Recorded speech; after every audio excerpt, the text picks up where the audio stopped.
다시 한번 인사드리겠습니다. 저는 지금 현재 의정부교회에 섬기고 있고요. 또 따로 이제 죽산교회와 노산교회도 틈나는 대로 섬기고 있습니다. 제 이름은 조용기고요. 여러분 만나뵈서 너무 반갑습니다. 네. 반갑고요. 아까 아침에 오니까 제 마음이 조금 급해지더라고요. 여러분들을 보니까 성전이 빨리 지어져야 되겠구나 하는 생각이 들어서 마음이 좀 바빠지기 시작을 했습니다. 저는 모든 것이 충분하지 않은 사람입니다. 힘이 많고 결정도 많고 뭐 젊어서도 결정이 많은데 나이가 드니까 여기저기 잔고장이 많아서 결정이 더 많아졌습니다. 왼쪽 귀도 잘 안 들리고 이제 시력도 많이 나빠지고 그래서 여러분들에게 좋은 것들을 많이 드려야 되는데 조금 부족하고 가시가 좀 있더라도 잘 용서해 주시고 사랑의 마음으로 받아주시기 바랍니다. 제 소개를 이제 아주 짧게 드리면 저는 고등학교 3학년 때 교회에 가서 제가 클라리넷을 했거든요. 그 연주를 해주면 떡라면을 사준다고 친구가 유혹을 했어요. 그래서 진짜냐고 그랬더니 진짜로 사준대요. 근데 그 시절만 해도 이제 떡라면이 특식이었으니까요, 저희한테. 그래서 그 떡라면 유혹에 넘어가서 제가 교회를 2번 갔어요. 연습하러 1번 가고 청년 정상회 때 특창하러 1번 가고요. 그런데 그 전까지 만났던 사람들과 전혀 다른 사람들을 만나게 됐습니다. 그 전까지는 제가 굉장히 세상을 비관적이고 회의적으로 많이 봤는데 그때 당시 제 눈에는 교회의 성도님들이 천사 같았어요. 천사 같았어요. 그렇게 다정하게 말하는 사람을 처음 봤고 이해관계를 따지지 않고 이렇게 대해주는 사람을 처음 만났습니다. 제가 처음 나갔던 교회는 서울중앙교회입니다. 그 청년들과 정말 그 형님, 누나, 동생 이렇게 해서 저희들은 이제 그 모임을 중앙청이라고 부르는데 중앙청 모임이 지금까지도 이렇게 이어지고 뭐 가끔 찌걱찌걱하기도 하지만 아주 너무너무 행복하게 그 청년실에 같이 지냈던 사람들과 지금까지 이렇게 잘 지내고 있습니다. 그러다가 제가 이제 하나님의 인도로 영화학원에서 서울영화학원에서 근무하게 됐고요. 거기서 15년 정도 건물 관리의 일을 15년 정도 했습니다. 여러 학원 건물을 짓고 또 교회를 짓고 하는 일을 하다가 어느 날 저희 아버지가 이제 건강이 많이 안 좋으셔서 동남아 여행을 시켜드렸는데 가실 때 지팡이를 짚고 가셨는데 돌아오는 날 지팡이를 버리고 오셨더라고요. 근데 사실 의사가 한 1년 정도 사실 거라고 얘기를 했어요. 그래서 이제 여행을 보내드렸는데 지팡이를 버리고 오셨어요. 그래서 아버지 내친김에 미국도 한번 가시겠냐고 그랬더니 미국을 가시겠다고 그래서 미국을 이제 한 달 코스로 해서 보내드렸습니다. 근데 미국을 갔다 오셔서 저보고 그랬던 하시는 말씀이 미국 가서 살아야 되겠다. 미국 가서 살면 내가 한 7년이나 8년 정도 더 살 것 같은데 어떻게 할래 그러시는 거예요.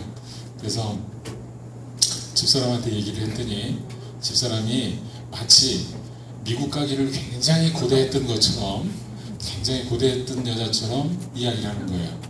그래서 한 사람도 반대하는 사람이 없어서 미국을 가서 정말 아버지가 8년을 사시다가 더 사시고 돌아가셨어요. 그래서 제가 굉장히 감사하고 또 저희 아이들이 건강이 좋지 않았는데 가서 또 아주 건강해졌고 그래서 아주 정말 잘 살고 있었는데 제 마음 가운데 한쪽에 심장 쪽이 늘 허전한 마음이 있었어요. 이게 뭐냐면 한국에 있을 때는 교회를 계속 지었거든요. 학원을 하나 지을 때마다 뭐가 생겨요? 교회가 생겼어요. 제가 한상호 목사님을 모시고 일을 했는데 그분이 굉장히 열정적으로 일을 하시는 분이라서 그분 밑에서 많은 걸 배우고 신앙도 배우고 그러면서 또 교회를 짓는 기쁨이 있었어요. 근데 가서 16, 17년 동안 미국에서 살면서 다시 거기 가서 이제 종합건설 회사를 조그맣게 만들고 건축 일을 17년 동안 했습니다. 짧은 영어로 열심히 치열하게 살았습니다. 근데 그런 중에 이제 병원도 만들어주고 뭐 치과병원도 만들어주고 집도 고쳐주고 집도 지어주고 하는 일을 했지만 제 마음 가운데 이게 채워지지 않는 부분이 있었어요. 그러다가 이제 은퇴를 해야 되겠구나 하는 이제 시기가 돼서 제가 기도하기 시작했습니다. 교회에 짓는 일을 좀 하게 해달라고. 왜냐하면 제가 16년 동안 미국에 사는 동안 사실 교회 건축이 제 옆에서 이루어지는데 한 번도 제게 그런 은혜가 없더라고요. 그래서 교회를 짓게 해달라고 2년 동안 땡깡처럼 기도를 했습니다. 근데 첫 번째 들어온 건 장로교회에서 들어왔어요. 그래서 장로교회 건물을 그 리노베이션 하는 일을 이렇게 하나 하고, 그리고 나서 남파교회를 이제 재건축을 도와드리게 됐습니다. 그래서 재건축을 도와드리고 나서 덴버교회에 가서 건축을 하기로 했었는데, 제가 그 남파교회 공사가 마칠 때쯤에 어떤 젊은 목사님이 와서 세미나를 한다는 이야기를 들었어요. 그게 이제 청년 세미나, 청년과 청소년들의 교육에 관한 세미나를 한다는 이야기를 듣고 제가 쫓아갔습니다. 자동차를 8시간을 타고 LA 쪽으로 달려갔습니다. 가서 2번을 들었는데 제가 홀딱 넘어갔습니다. 그래서 우리 집사람에게 이제 내가 드디어 한국을 가야 되겠다 이렇게 얘기를 했습니다. 그랬더니 저희 집사람이 이번에도 또 마찬가지로 굉장히 많이 한국을 가고 싶어 했던 여자처럼 그렇게 해주더라고요. 그래서 2달 만에 정리를 했습니다. 미국은 뭐든지 다 느려요. 뭘 셋업하는 것도 느리고 정리하는 것도 느린데 2달 동안 이제 미국 생활을 정리했다는 건 사실 빛의 속도로 정리를 한 겁니다. 대부분의 것들을 팔거나 도네이션 하거나 이렇게 집어던지고 와야지 2달 안에 정리를 하고 왔어요. 그래서 저는 이제 죽상교회에 와서 아이들 가르치는 일을 좀 하고 싶었습니다. 저는 청년 시절부터 어떤 꿈을 가지고 있었냐면 교회의 미래는 청소년 사업에 달려있다, 그런 확신을 가지고 살았습니다. 그래서 제가 있는 교회마다 청소년과 청장년까지를 포함한 그 세대를 잘 양육하고 훈련하는 일을 멈추면 교회는 망한다. 근데 제가 천안교회 오니까 절반이 우리 젊은 분들이 절반이 넘는 것 같아요. 대충 봐도요. 굉장히 좋은 교회라고 생각합니다. 근데 아직 그 청년들과 청장년들이 마음껏 신앙을 풀어갈 수 있는 공간이 없다는 게 딱 들어오는 순간에 느껴져서 어떻게든지 여기 이 선거교회가 빨리 성전 건축을 하고 정말 더 앞으로 더욱 전진하는 교회가 되었으면 좋겠구나 하는 그런 소망을 갖게 됐습니다. 그리고 그 일에 저를 끼워주셔서 다시 한번 감사드립니다. 그래서 제가 열심히 교회를 튼튼하고 또 아름다운 성전이 되도록 노력하겠습니다. 그리고 여러분들이 정말 그곳에서 젊은이들을 많이 키워내는 아름다운 교회가 돼서 정말 행복한 교회가 되기를 다시 한번 소망하고 기원합니다. 제가 살면서 이제 어려운 순간들이 누구에게나 다 있잖아요. 그죠? 그럴 때 많이 불렀던 찬송입니다. 제가 먼저 찬송을 올리고 말씀을 이어가도록 하겠습니다.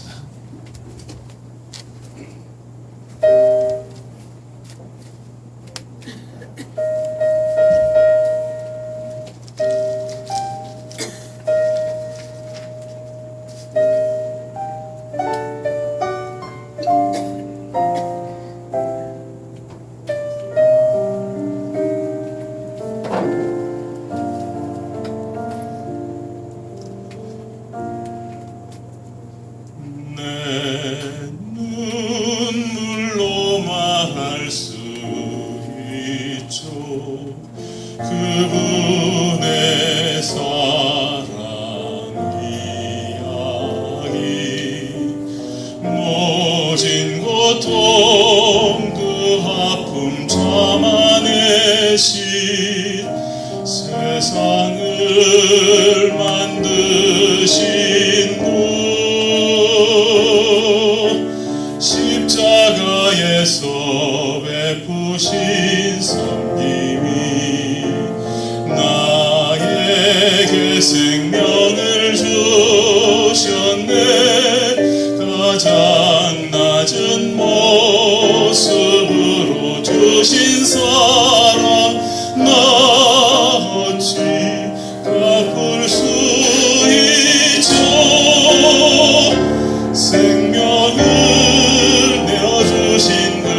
살리려고 지신 십자가 그 섬긴 그의 희생이 나 이제 주를 위해 살래요. 내 생명 아낌없이 드릴 수 있죠. 영원한 생명의 십자가 나 그 길을 가리. 십자가의 섬김을 목숨 다해 말할 수 있는 것, 나를 위해 지셨음을 내 눈물이 말하죠.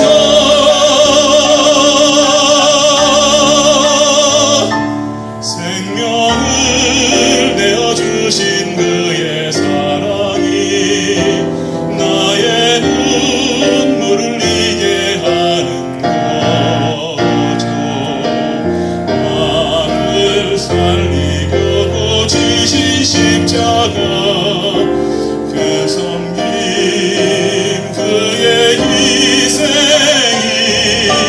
나 이제 주를 위해 살래요. 내 생명 아낌없이 드릴 수 있죠. 영원한 생명의 십자가 나 그 길을 가리.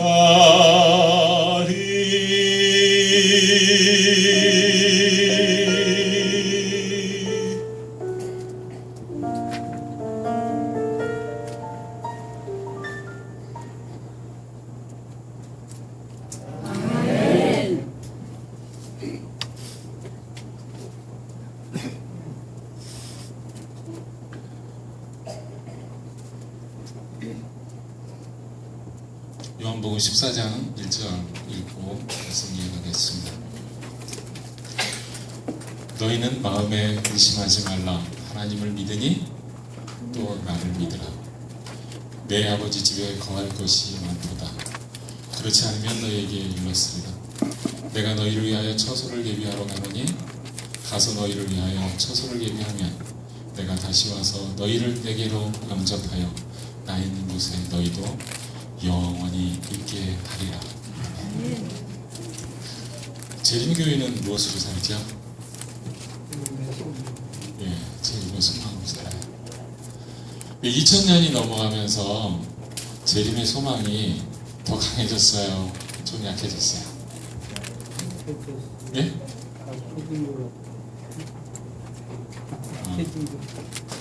약해졌다는 아니고 약해진 것 같아요. 제가 개인적으로 박성환 목사님과 좀 교분이 있는데 그 박성환 목사님이 2000년이 되기 직전에 그런 이야기를 하시더라고요.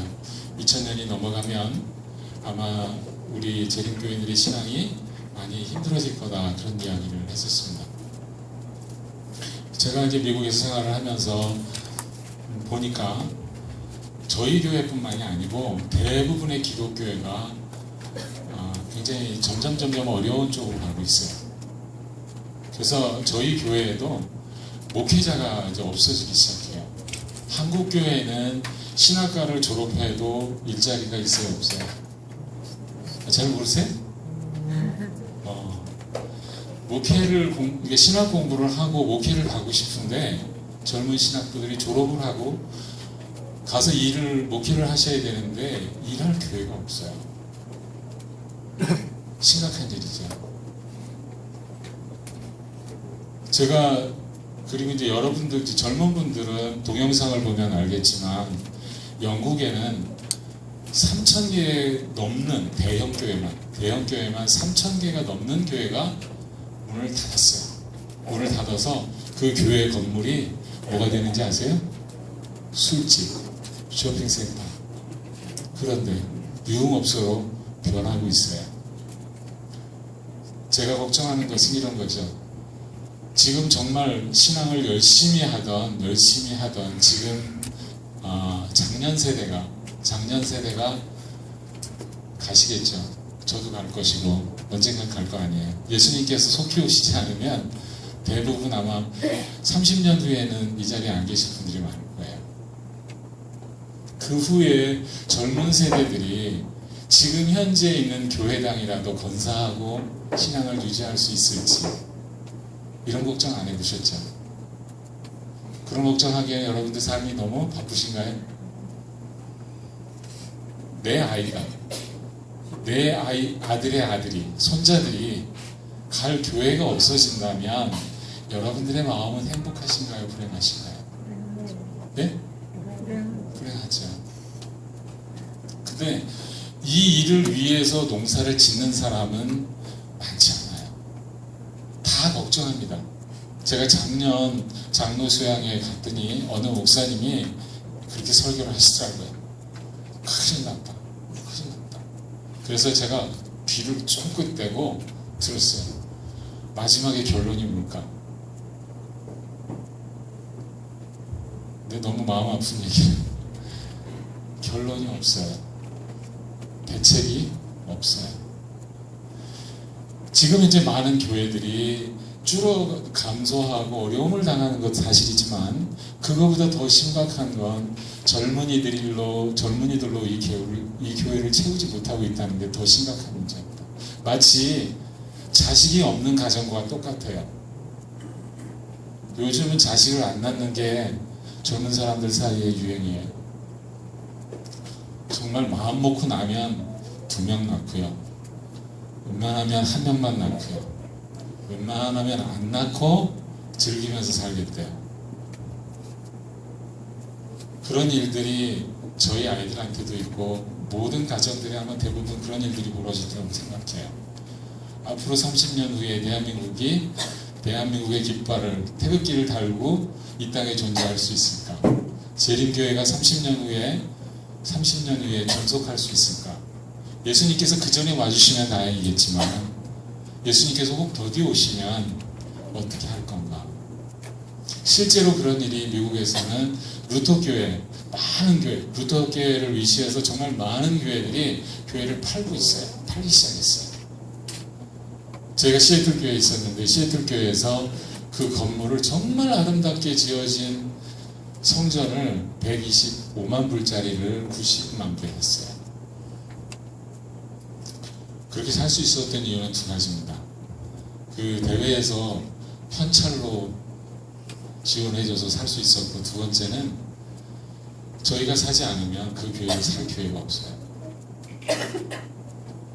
그러니까 저희 교회뿐만이 아니라 많은 교회가 그리스도인으로서의 정체성을 잃어가고 있고 아이들에게 그리스도인의 삶을 이어주고 전달하는 데 실패하고 있다는 얘기예요.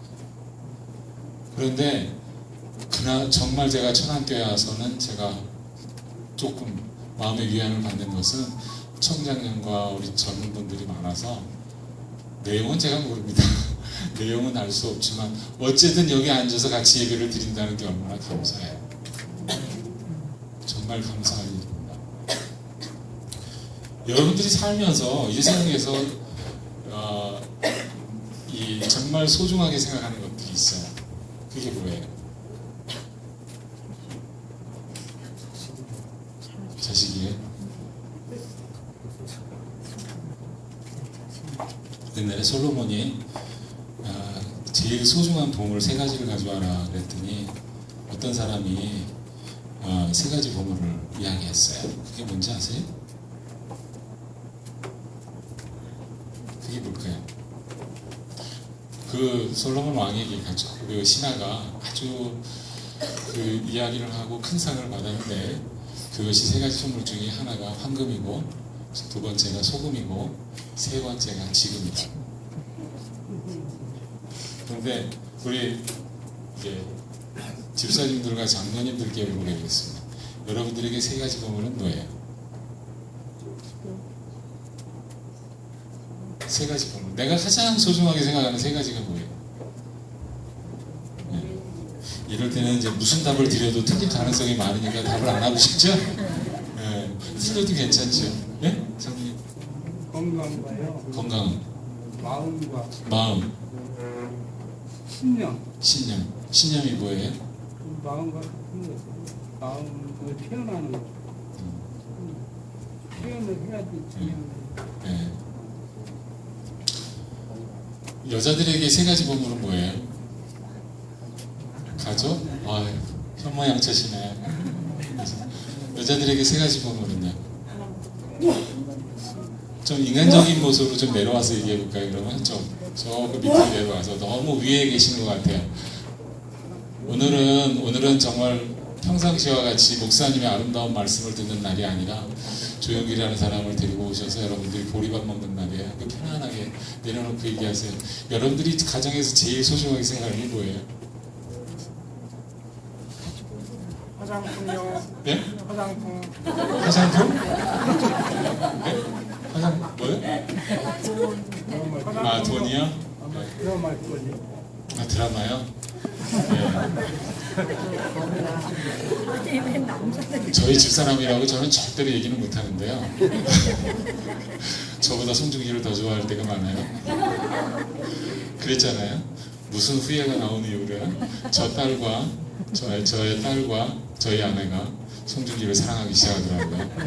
다행히도 그게 끝나서 참 더 다행이라고 생각해요. 여자들이 대체로 중요하게 생각하는 게 세 가지 있는데, 현금. 틀리면 틀리다고 얘기해 주세요. 현금. 그 다음에 지금. 그 다음에 입금. 그래야 안 그래요? 현금이 지금 바로 내 통장에 입금되는 게 제일 좋잖아요. 그죠? 근데 여자만 그러겠어요? 남자도 그렇죠. 현실을 살면서 가장 중요한 게 재정이잖아요. 여러분들이 살면서 정말 부자가 되고 싶잖아요. 그죠? 부자가 되고 싶죠? 네. 나는 지금 부자다 생각하시는 분. 아직도 나는 배가 고프다. 아직도 나는 돈을 좀 더 벌어야 된다. 손 들어보세요. 네. 안 들어도 여러분들 마음은 이만큼 올라온 거 제가 다 알고 있어요.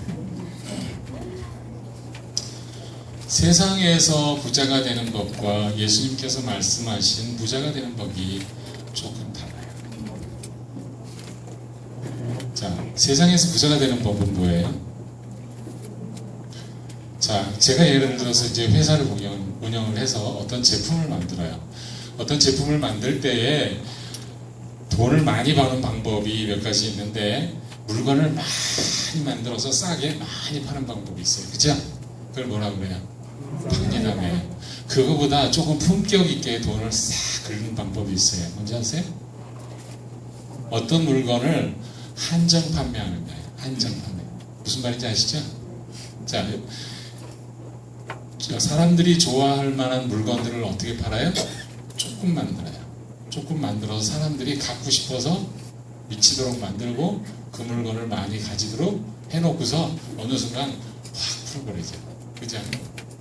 허니버터인가? 뭐 그런 과자 있었죠. 그게 그렇게 해서 시작했어요. 가게마다가 2봉다리, 5봉다리, 10봉다리씩 막 뿌려요. 그걸 몇 개월을 뿌렸어요. 사람들이 한 개 먹어보고 맛있네? 근데 찾으니까 없어요.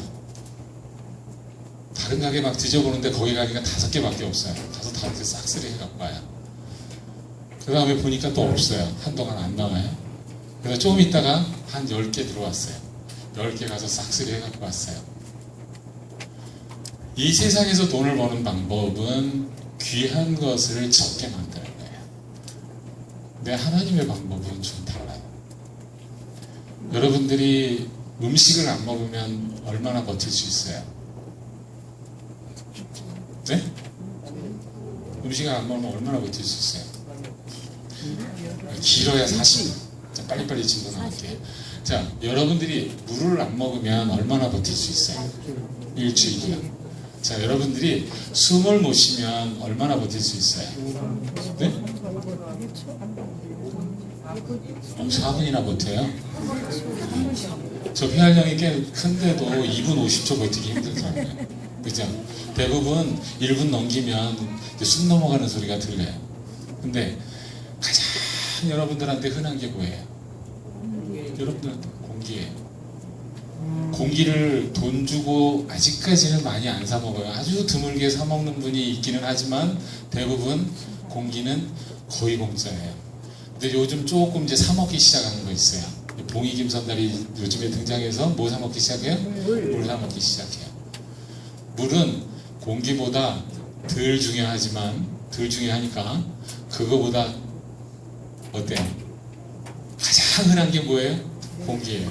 그거보다 덜 흔한 게 공기예요. 그거보다 덜 흔한 게 뭐예요? 먹을 거예요.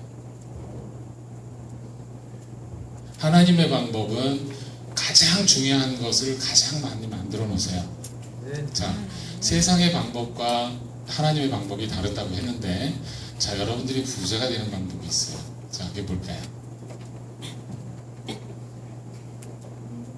잘 모르시겠어요? 자, 그냥 여러분들이 현재 부자가 되는 방법은 뭐예요? 어려워요, 질문이? 열심히 많이 벌면 되잖아요. 그죠? 많이 벌면 돼요. 자, 많이 벌어서 어떻게 해요? 은행에다 적금하고, 또 은행에다 다 적금하기가 좀 세금이 부담스러우면 집에 항아리 땅 파서 묻어놓고, 항아리 수액을 묻어놓고, 또 장판 밑에도 깔아놓고, 다 숨기잖아요. 차곡차곡 쌓아요. 이 세상에서 부자가 되는 방법이에요. 주님께서 여러분들에게 부자가 되는 방법을 한 가지 말씀하셨는데, 여러분들이 가지고 있는 재물과 여러분들이 가지고 있는 달란트와 여러분들이 행하는 모든 것들이 주인이 누군가를 아시는 게 여러분들이 부자가 됩니다. 주인이 누군가. 여러분들이 가지고 있는 것들이 주인이 누구예요? 네? 네? 좀 크게 좀 얘기하세요. 어디 아침도 못 드시고 오셨어요?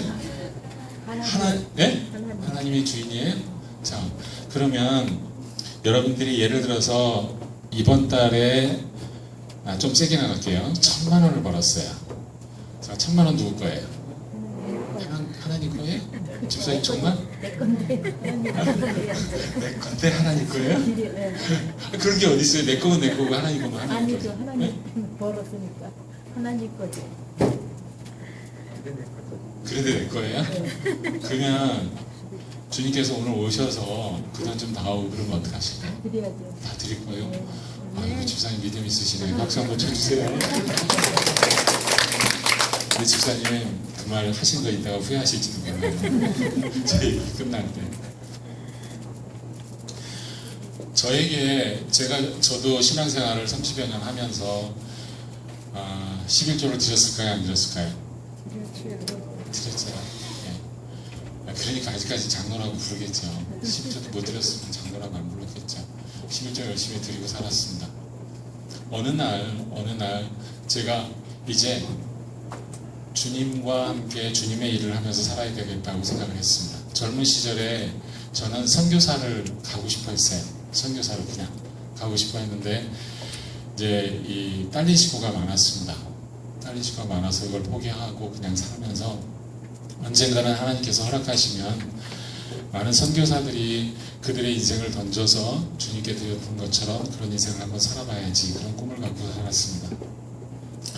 그러다가 이제 점점 나이가 들면서 뭘 준비하기 시작을 했냐면 내 은퇴하고 나면 어떻게 살 것인가에 대해서 준비를 하기 시작을 했어요. 자, 점점 돈을 모으고 또 건물도 사고 이제 그런 일을 다른 사람과 똑같이 그렇게 하면서 나는 열심히 하나님의 백성으로서 영광 돌리면서 살고 있어, 이런 믿음 속에서 살았습니다. 근데 어느 날 싹 없어졌어요. 아주 싹 없어졌어요. 빚만 한 1,000만 원 정도 남더라고요. 근데 제가 살면서 한 번도 제가 돈이 떨어져 본 적이 없었어요. 늘 돈이 어디엔가 있었어요. 이렇게 있었어요. 그리고 제가 돈이 없어질만 하면 하나님께서 늘 채워주셨어요. 그 얘기를 하면 시간이 너무 길어지니까. 근데 어느 순간 아주 깨끗이 쓸어가셨어요. 자, 제가 뭘 할 수 있죠? 여러분들 인생 가운데서 어느 순간 여러분들의 재물이 싹 없어졌을 때, 또는 나의 건강이 완전히 사라져서 질병에 걸려서 아무것도 할 수 없다고 생각하는 그 순간이 왔을 때 여러분들은 뭐 할 수 있어요? 네? 기도할 수 있어요. 기도할 수 있어요? 장로님 정말 믿음 있으시네요. 저는 다 잃어버리니까 기도를 못하겠더라고요. 아니 제가 논 것도 아니고 허랑방탕한 것도 아니고 안식일마다 교회 착실히 나가고 목사님 말씀 잘 듣고 선배 장로님 말씀 잘 듣고 가면 보일러도 잘 틀고 교회 청소도 열심히 하고 모든 거 다 열심히 했는데 하나님께서 살아계시면 어떻게 내게 이런 일이 있을 수 있을까 생각할 수 있어요? 없어요? 네, 없다고 생각하시는 분들은 굉장히 믿음이 좋으신 분들이고요. 대부분 엎어지면 뭐가 제일 하게 돼요? 하나님 감사합니다. 제가 엎어지도록 해주셔서. 그렇게 하시는 분들이 있어요? 뭐 해요? 화가 나잖아요. 화가 나고 울고 떼쓰죠. 넘어지면 제일 먼저 엄마 눈초리 한번 보고 엄마가 깜짝 놀라면 더 크게 울어요.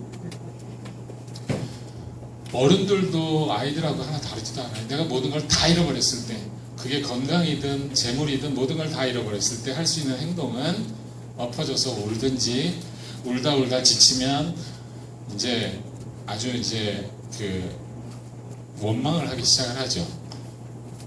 내가 이렇게 되기까지의 수능 공로자들을 다 원망을 합니다. 그러다가 원망하다 다 못하면 누구에게까지 원망해요? 하나님께 원망해요. 그런데 주님께서 주인이라고 여러분들 얘기하고 사시잖아요. 주인이 자기 거 가지고 왔는데 왜 원망해요? 여러분들 목숨이나 건강 누가 주셨어요? 하나님이 주셨다고 믿고 살고 있잖아요. 하나님께서 자기 거 가지고 왔는데 왜 원망해요? 제 말이 틀려요? 맞아요? 그죠? 그러면 둘 중에 하나죠. 여러분들이 나의 주인이 예수 그리스도 또 우리 아버지 하나님이라고 말씀하시는 게 거짓말이던가 아니면 소유관계가 하나님께 아니고 내 거든가 둘 중에 하나죠. 그래? 안 그래? 정말 내가 바닥에 떨어졌을 때, 내가 모든 것을 다 던져버려졌을 때 내가 하나도 원망할 수 없어야 정말 주인이 하나님 거 아니에요. 내 소유가 아닌 거를 내가 인정할 수 있는 거잖아요. 장로님이 저한테 1,000만 원을 빌려줬어요.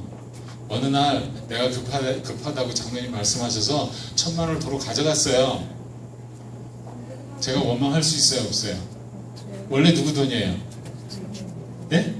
원래 장로님 돈이에요. 그럼 내가 원망할 수 있어요? 없어요? 없잖아요. 제가 한 가지 얘기만 더 하겠습니다. 우리가 자녀를 키우면서 내가 재산이 많은 사람이라고 가정을 하자고요. 제가 재산이 좀 있어요. 내 아이가 셋이 있어요. 한 놈은 똑똑하고 말도 잘 듣고 공부도 잘하고 착실해요. 내 둘째 놈은 하라는 건 절대로 안 하고 지가 하고 싶은 것만 하고 다녀요.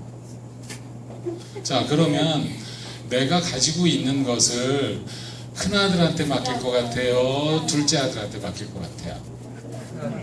왜요? 둘째 아들은 자식이 아닌가요? 믿을만 하니까요. 자, 다시 한번 얘기할게요. 원래 그 재물을 누가 가지고 있어요? 내가 가지고 있잖아요. 그죠? 누군가에게 주고 싶어요. 맡기고 싶어요. 자, 돈을 줘서 잘 될 놈한테 주고 싶어요? 돈 주면 가서 술집에다 갖다 줄 놈을 주고 싶어요? 잘 될 사람. 왜요? 여러분, 그럼 다시 한번 얘기할게요. 하나님께서 당신의 재물을 여러분들한테 맡길 때에 잘 되실 분한테 드릴 것 같아요? 아니면 돈만 생기면 찍어 바르고 갖다 먹는 데다 쓰는 데 쓰시는 분한테 줄 것 같아요? 네?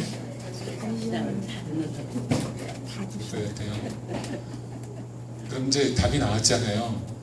여러분들이 부자가 되는 방법은 사실은 여러분들이 많이 버는 게 부자가 되는 법이 아니에요. 한번 여러 살아보셨으니까 알지만 많이 벌어본들 뭐해요? 구멍이 생기면 어떻게 돼요? 돈이 다 새요. 저희 형제가 4형제인데 어떤 형제는 돈을 많이 벌어요. 의사 선생님이거든요. 월급도 되게 많고요. 돈 많이 벌어요. 그런데 월말이 되면 돈이 없어요. 왜? 돈 나는 데가 많거든요. 또 한 형제는 돈을 적게 버는데 늘 돈이 왼쪽 주머니에서 나오고 오른쪽 주머니에서 돈이 나와요. 그래서 이유가 뭘까요? 이유가 뭐예요? 돈을 적게 버는데 돈이 호주머니에 남아있는 이유가 뭐예요? 아껴 쓰고 안 쓰는 거죠. 그죠? 자, 여러분들이 살면서 돈을 많이 벌어봤지만 많이 벌어봐도 구멍이 생기면 어떻게 돼요? 힘들어요. 100만 원 벌어서 50만 원만 쓰면 50만 원이 남지만 1000만 원 벌어서 1200만 원 쓰면 200만 원 많구나요. 자, 하나님의 백성들이 살아가는 방법은 돈을 많이 버는 데 있는 게 아니라 돈을 바르게 벌고 바르게 쓰는 거예요. 자, 사람들이 돈을 많이 버는 방법이 다르고 하나님의 백성들이 돈을 버는 방법이 다르거니와 또 한 가지는 여러분들의 재물을 어떻게 사용하느냐는 여러분들이 부자가 되느냐 되지 않느냐를 결정하는 거예요. 저를 예를 들어 드릴게요. 제가 30여 년 동안 열심히 가족들을 위해서 돈을 벌었어요.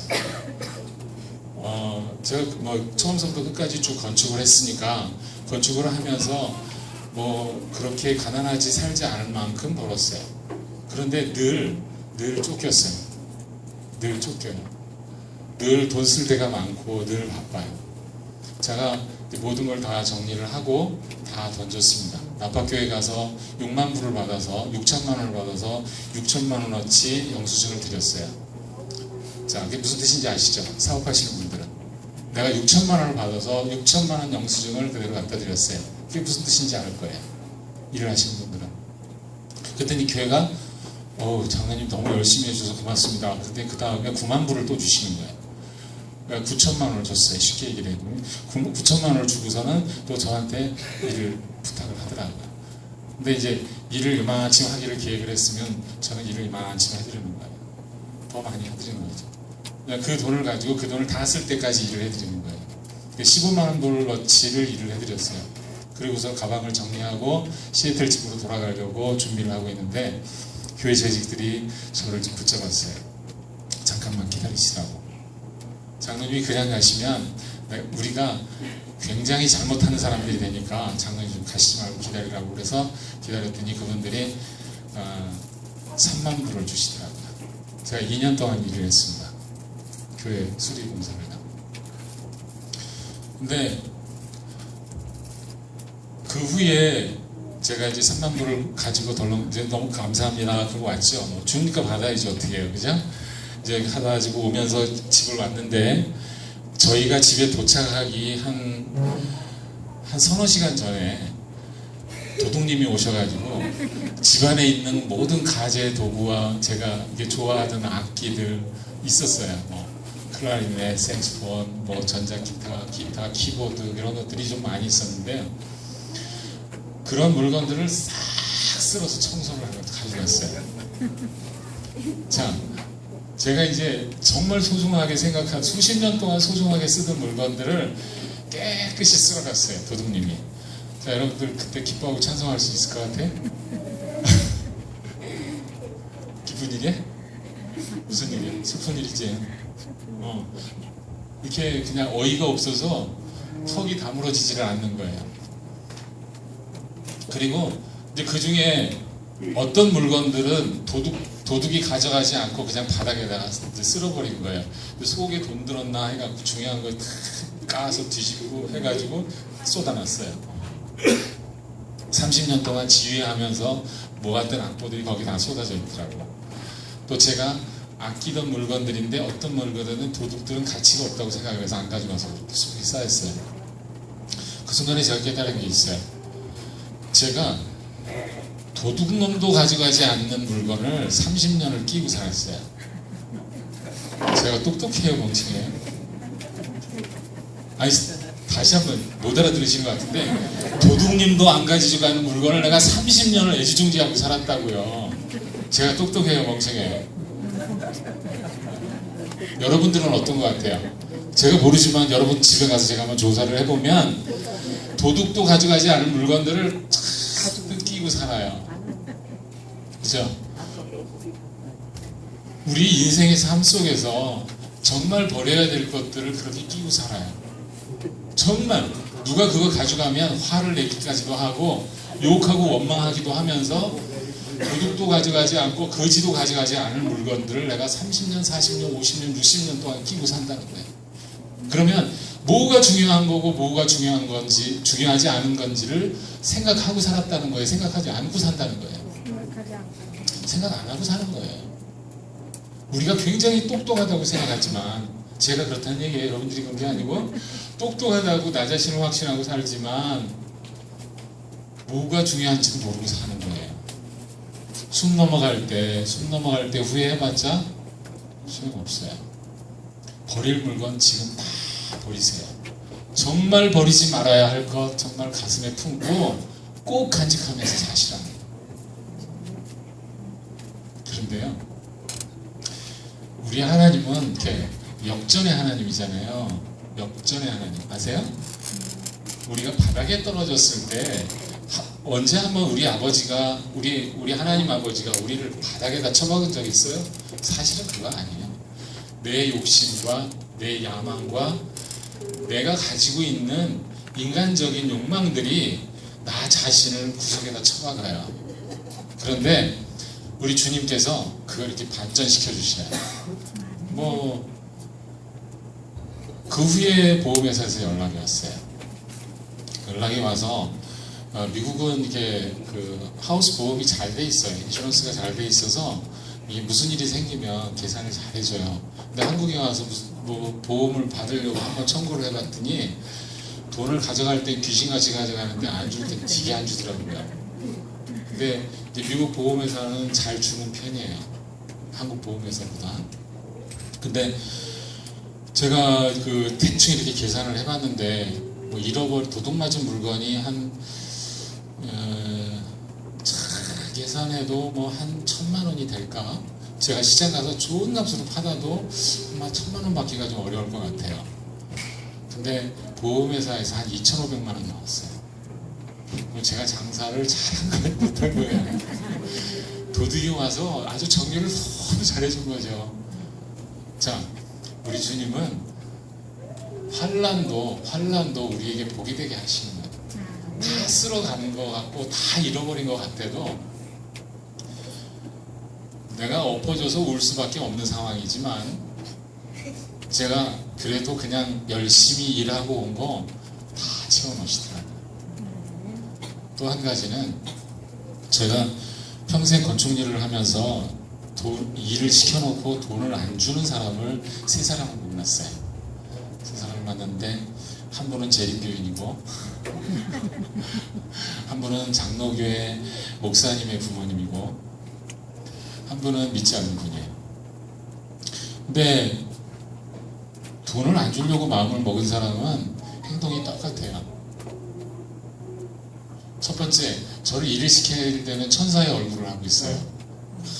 만면에 미소를 띠시고, 그리고 항상 저를 부를 때 장로님 이렇게 불러요.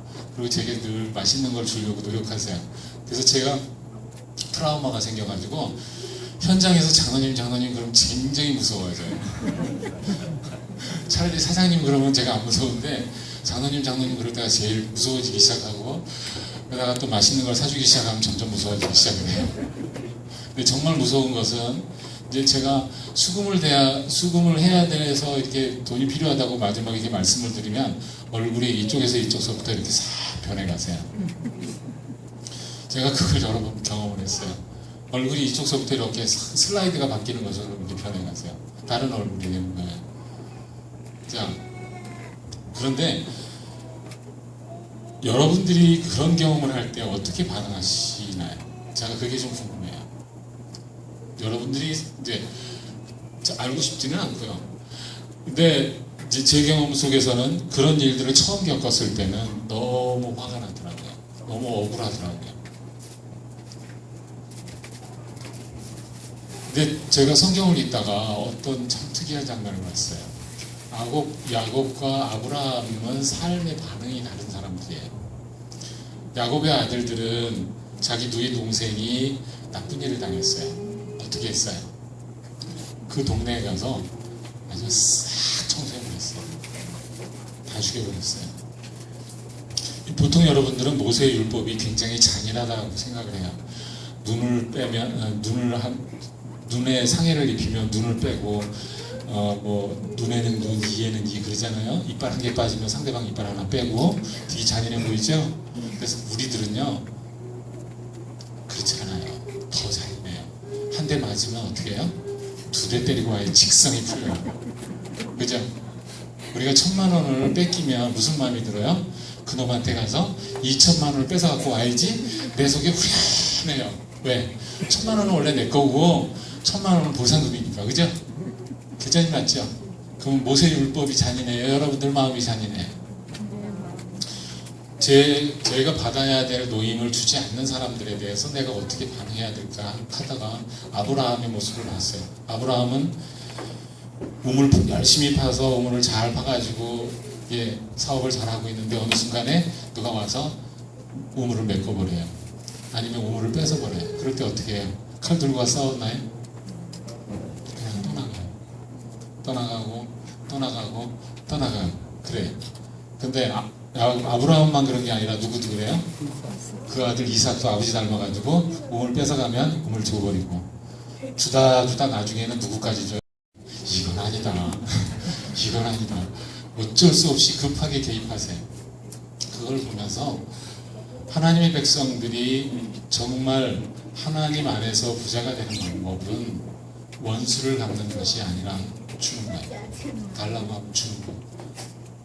제가 도둑을 맞고 나서 한 가지 버릇이 생겼는데 저희 집에 와서 다른 사람이 2번만 쳐다보면 얘기합니다. 그거 줄까?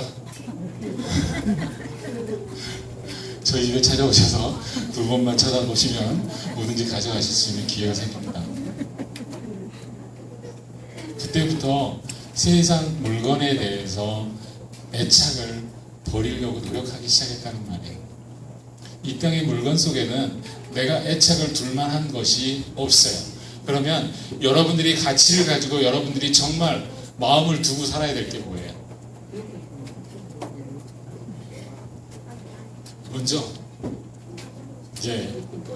먼저 성경적으로 얘기하면 감사, 찬양, 기도입니다.